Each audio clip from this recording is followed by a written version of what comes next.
So finally अब हम क्या करने वाले हैं, molecular mass of some important molecules. कुछ इंपॉर्टेंट मॉलिक्यूल्स होंगे, उनका मॉलिक्यूलर मास हम लोगों को चेक करना है। चलो सो आप सब लोग आंसर दोगे ना? यस, बहुत बढ़िया। सो चलो यहां पर हमारा क्विज सेक्शन है, क्योंकि हमें मॉलिक्यूल का मॉलिक्यूलर मास मैंने आपको लास्ट लेक्चर तक निकालना सिखा दिया था, हमको यहां पर इनके मॉलिक्यूलर मासेस लिखने हैं। चलो शुरू हो जाओ। सबसे पहले कौन कौन बताएगा मेरे प्यारे बच्चों में कि यहां पर सबसे पहले आपको किसका आंसर देना है कि यहां पर H2SO4 का मॉलिक्यूलर मास कितना होता है? H2SO4 का मॉलिक्यूलर मास है ना, ये लिखना है। बहुत बच्चों ने लिख भी दिया है, आपको याद होना चाहिए 98। ठीक है, अब इसको रिप्रेजेंट करने के तरीके यूं हैं कि अगर आप यू लिख दोगे तो वो एक मॉलिक्यूल के लिए होगा।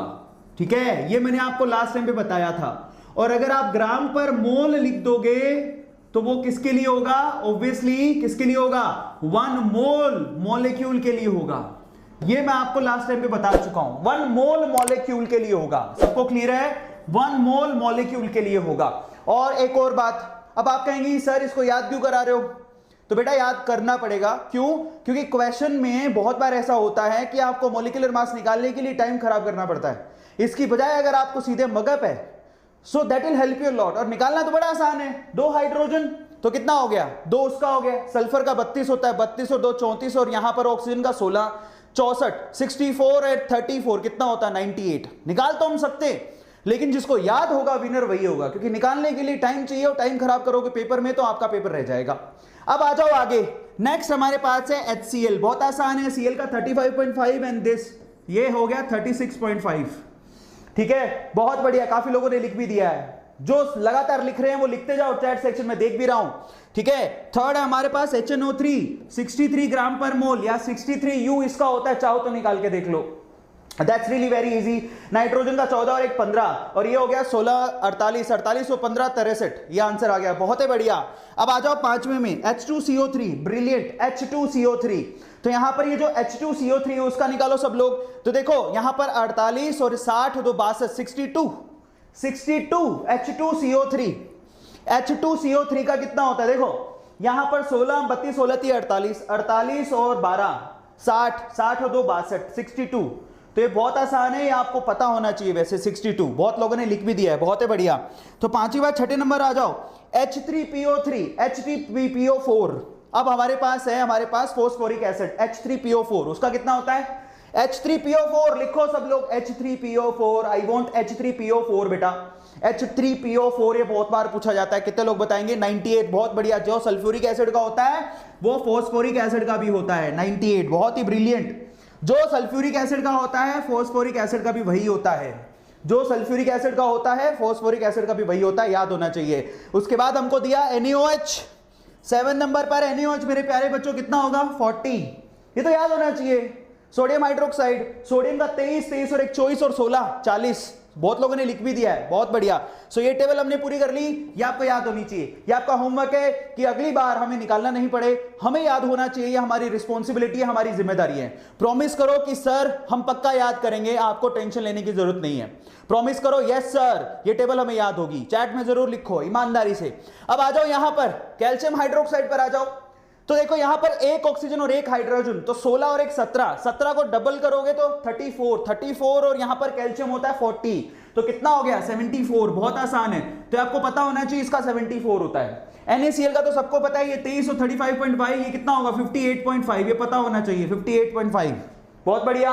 यहां पर Na2CO3, तो देखो CO3 का पक्का है 60 और ये कितना होगा? 46, तो 106 हो गया। बहुत आसान है, 106 याद होना चाहिए। Na2CO3 sodium carbonate 106। सबको समझ में आता है? 106 लिखते जाओ, याद होता जाएगा। कैल्शियम कार्बोनेट 100 होता है, निकाल के देख लो कैसे, क्योंकि CO3 का 60 होता है, याद कर लो। CO3 मतलब 60। अब अगर CO3 का 60 है तो Ca का 40 जोड़ दो, 100 हो गया। अब आ जाओ यहां पर CaCl2, देखो 35 35.5 और ये 2 है, तो वो कितना हो गया? 71 71 and 40, that is 111 Nelson number. 111 को क्या बोलते हैं? नेल्सन नंबर बोलते हैं ना क्रिकेट में। आजकल वर्ल्ड कप चल रहा है, 111 आती है नेल्सन नंबर, और वहां पर किसी के आउट होने की रहती है। ज्यादातर लोग 111 पे आउट हो जाते हैं, या तो पूरे टीम का टोटल 111 हो तो आउट हो जाएंगे, या खुद का है टोटल 111 होता तो खुशी से आउट हो जाते हैं, पता नहीं क्यों, पर आउट हो जाते हैं। 111 लिख दिया लोगों ने। नीचे आ जाओ, मैग्नीशियम। तो देखो कार्बोनेट का 60 और 24 कितना हो गया? 84। बहुत आसान है, याद होना चाहिए, सबको पता होना चाहिए, ठीक है। 60 और 24 कितना हो गया? 84। तो ये हमारी टेबल हो गई, ये वाली भी, और सबको ईमानदारी से याद होनी चाहिए। स्क्रीनशॉट ले लो इसका फटाफट से, बहुत है बढ़िया, लो स्क्रीनशॉट। और ये याद होनी चाहिए, बात निकालने की नहीं है, बात निकालने की नहीं है, बात याद होने की है। अपने से कमिटमेंट करो कि मैं याद करके रखूंगा ताकि मेरा टाइम बचे। तो इसका स्क्रीनशॉट ले लो फटाफट से। तो हमने 7 और 7 14 कर लिए। अब हम चलते हैं आगे मेरे प्यारे बच्चों। नेक्स्ट ये वाला, ये कंपाउंड भी बहुत इंपॉर्टेंट है। सब लोग शुरू हो जाओ अगले कंपाउंड के लिए, आंसर निकालो सब लोग। देखिए कितने लोग निकालते हैं। यहां पर सबसे पहले सुक्रोज, फिर उसके बाद ग्लूकोज, यूरिया, एसिटिक एसिड, और इनका भी बहुत लोगों को याद नहीं होता है और याद होना चाहिए। सबसे पहले सुक्रोज है, शुगर के लिए लिखो कितना होता है। सब लोगों को मैं देखना चाहता हूं कि सुक्रोज है टेबल शुगर के लिए, बहुत बढ़िया 342 फरीन ने सबसे पहले लिखा है। So this is 342। अब देखो बताओ, अब जरा कल को आप बैठ के C12H22O11 का निकालने बैठोगे तो टाइम खर्च होगा ना, तो इसलिए आपको याद होना चाहिए। दैट इज 342 ग्राम पर मोल, इजंट इट? सो 342 बेटा, 346 नहीं होगा, सही कर लो उसका। कई बीच में से किसी ने लिखा है 346, दैट इज 342।